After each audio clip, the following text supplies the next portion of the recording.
Hello all. నాకెందుకో ఈరోజు డేని కొంచెం హెల్తీగా స్టార్ట్ చేస్తే బాగుండు అనిపించింది.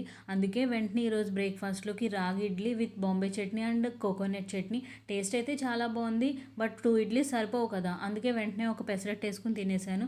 ఇదైతే సూపర్ ఉంది, చాలా బాగుంది ఈరోజు బ్రేక్ఫాస్ట్. తర్వాత నాకు 11 ఫ్రిడ్జ్లో రేగడియం కనిపించింది. టెంప్ట్ అయి వెంటనే తినేసాను, అదిరిపోయింది. తర్వాత మధ్యాహ్నం 1 మమ్మీ లంచ్ తీసుకొచ్చారు. వైట్ రైస్, కొబ్బరికాయ రోటి పచ్చడి, సాంబారు, అప్పడాలు అండ్ పెరుగు. కొబ్బరికాయ రోటి పచ్చడి అయితే అదిరిపోయింది అబ్బా. రెసిపీ కావాలంటే కామెంట్ చేసేయండి.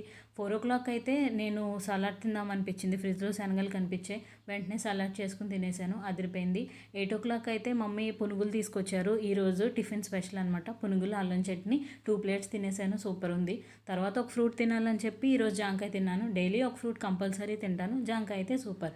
తర్వాత 9 మళ్ళీ ఎందుకో కొంచెం ఫుల్ఫిల్ అయినట్టు అనిపించలేదు, వెంటనే ఒక ఎగ్ రోల్ చేసుకుని తినేసాను, అదిరిపోయింది. 11 మళ్ళీ ఆకలేసినట్టు అనిపించింది, ఇంట్లో ఓట్స్ ఉంటే చేసుకుని తినేసాను. అంతే ఈరోజు. బాయ్.